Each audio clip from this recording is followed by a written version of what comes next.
ပုံမြင်ဇလန်းလေးများကိုကြိုင်းနှစ်သက်သောပရိသတ်များအားလုံးမင်္ဂလာပါရှင်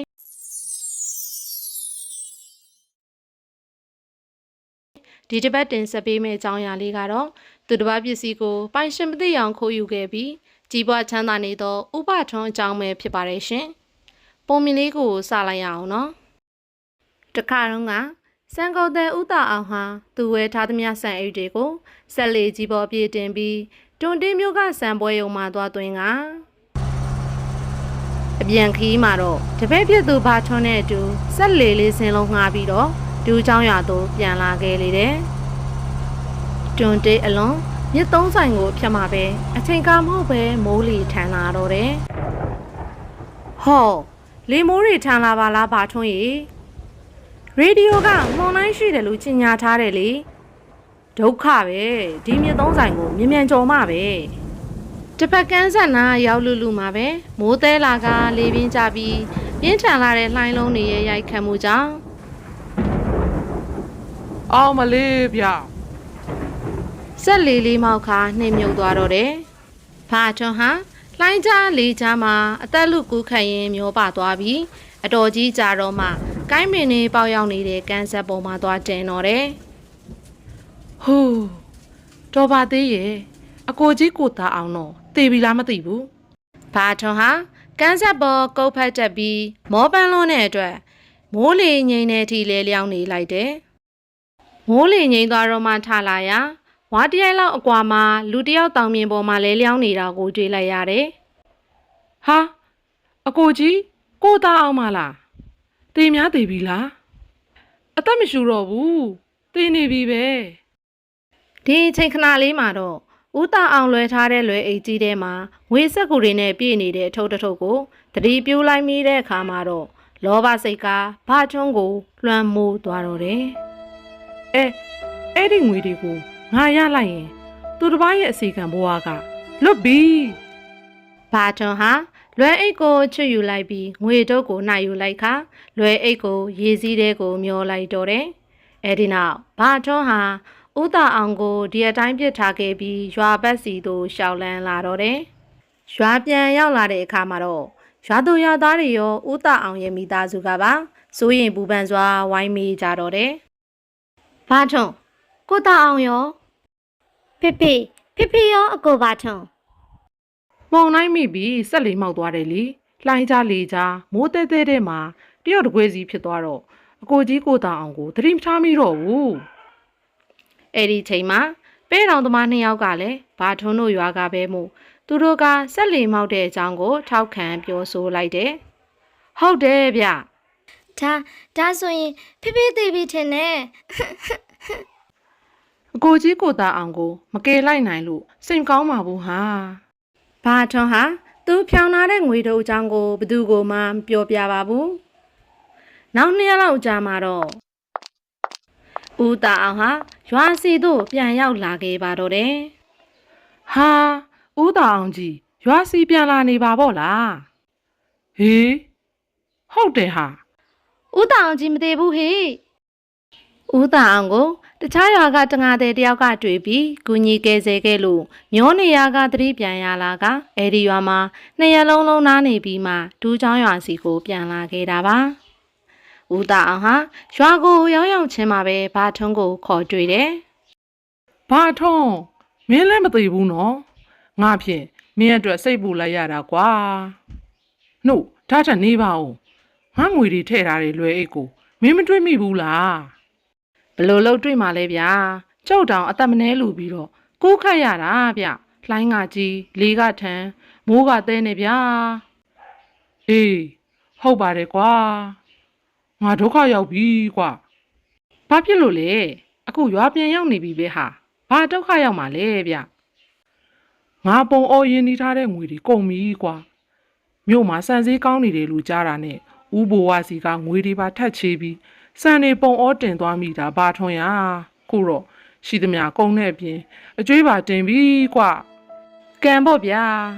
လူမသေးတာပဲကံကောင်းနေမှတ်ပါတရားနဲ့ဖြေဖို့ကိုကြီးတာအောင်ရအေးပါကွာအေးပါနောက်ထပ်ရန်နှင်းငယ်ကြမှာပဲ ဘာထွန်းဟာမြို့ကိုပြောင်းတော့မယ်ဆိုပြီးသူမယားမယ်ဦးနဲ့အတူရွာကနေထွက်သွားပါတော့တယ်ညမကြမီမှာပင်ဘာထွန်းဟာဦးသားအောင်စီကမတရားနည်းနဲ့ရရှိထားတဲ့ငွေနဲ့တွန်တင်းမြို့မှာအိမ်ဝယ်ပြီးအိုးလုပ်ငန်းထူထောင်လုပ်ကိုင်ကနှဲနှဲငယ်အတွင်းကြီးပွားချမ်းသာသွားတော့တယ်။ဦးသားအောင်တို့မိသားစုကတော့ရွာမှာဆင်းရဲမွဲတေပြီးကြံခဲ့ရှာတာပေါ့။ဒါပေမဲ့ဘာထွန်းဟာအသက်50ကျော်လာချိန်မှာတော့အဆိုင်ကင်းစားဖြစ်လာပြီးစားသမျှမဝင်ပဲပြန်အန်နေတော့တယ်။သူဟာချမ်းသာပေမဲ့ဘာစားစားပြန်အန်ထွက်သဖြင့်လူကခြုံခြုံကြပိန်သွားတော့တယ်။ငွေကုန်ကြေးကြခံပြီးဘလို့ပဲကုသ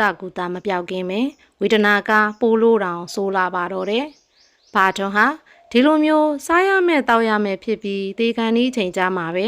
နောင်ကြကြီးစွာရတော့တယ်။သူတစ်ပါးရဲ့ဥစ္စာပစ္စည်းမှန်တီလီယန်နဲ့ယူတာဟာခိုးတာပဲ။ငါတီလီယန်နဲ့ကိုကြီးတောင်ရဲ့ငွေတွေကိုခိုးခဲ့လို့သူတို့မိသားစုစားရမဲ့တောက်ရမဲ့ဖြစ်ခဲ့ရတယ်လို့အခုငါလည်းပတ်စံရှိပါလေရဲ့နဲ့စားရမဲ့တောက်ရမဲ့ဖြစ်နေရပြီငါတိတ်ကြိုက်တဲ့ဝက်သားလေးကိုစားကြံလိုက်တာစားလို့လည်းမရဘူးဖြစ်နေတယ်ဝက်သားစားရင်ငါရဲ့ဝေဒနာကပိုလို့တောင်ဆိုးလာပါရောလားဒီလိုနဲ့ဥပတွန်းဟာဝက်သားကိုဆွဲလန်းစိတ်နဲ့ကွယ်လွန်သွားရှာပါတော့တယ်အဲ့ဒီစိတ်ကြောင့်ပဲသူတို့အိမ်ကဝက်ချံမှာပဲဝက်ကလေးဖြစ်ရရှာတော့တယ်။အဲ့ဒီဝက်ကလေးကအရွယ်လေးအတော်ရလာတာနဲ့ဝက်ချံတွေကအတင်းတိုးထွက်ပြီးကိုဘထွန်းဘဝတုန်းကမယားတော်ခဲ့တဲ့ဒေါ်မဲဥရဲ့နောက်ကိုရှောက်လိုက်လေရှိသလိုဟဲ့နီလုံးဘာဖြစ်လို့ငါရဲ့နောက်ရှောက်လိုက်နေရတာလဲ။သွားပြန်တော့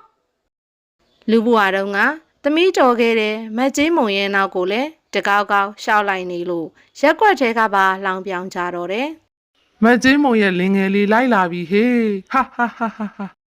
ကြာလာတော့မက်ကြီးမုံဟာရှက်ပြီးသူ့ယောက်ျားကိုတိုင်တော့တယ်။ရှင့်နီလုံးကိုကြည့်လို့အောင်ရက်ရွာကကျမကိုလောင်နေကြပြီရှင့်။ဒါလေးများပါလေးပါဟဲမက်ကြီးမုံရဲ့ယောက်ျားထိုက်ဆန်ကဝက်သက်သမားတွေကိုခေါ်ပြီးဝက်ကလေးနီလုံးကိုပေါ်ခိုင်းလိုက်တယ်ဝက်ကလေးကိုပေါ်နေတော့အသားဖြတ်နေတော့မှာပဲမက်ကြီးမုံကအနားလာကြည့်တယ်အမလီတော့နီလုံးလေးတနာပါရဲ့ဒီလိုနဲ့ဝက်ကလေးနီလုံးဟာမက်ကြီးမုံရဲ့ဘိုင်မှာတတိသားဖြစ်ဝင်စားပါတော့တယ်မက်ကြီးမုံဟာတားကလေးနီတွတ်ကိုမွေးလာရာနီတွတ်ဟာအစာကျွေးတိုင်းအော်ငိုလေးရှိတယ်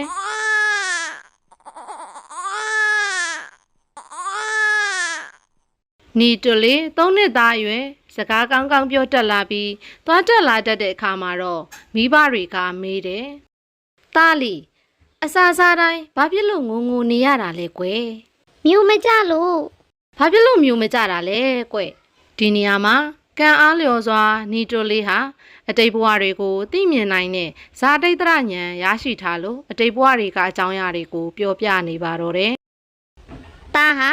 လူဘဝဖြစ်ရတော့ကသူတစ်ပါးရဲ့ငွေတွေကိုခိုးယူခဲ့ပါတယ်။အခုခံရတဲ့မိသားစုစားရမယ်တောက်ရမယ်ဖြစ်သွားရသလိုဒါလည်းချမ်းသာပါလျက်နဲ့စားရမယ်တောက်ရမယ်ဖြစ်ပြီးတည်ခဲ့ရရှာပါတယ်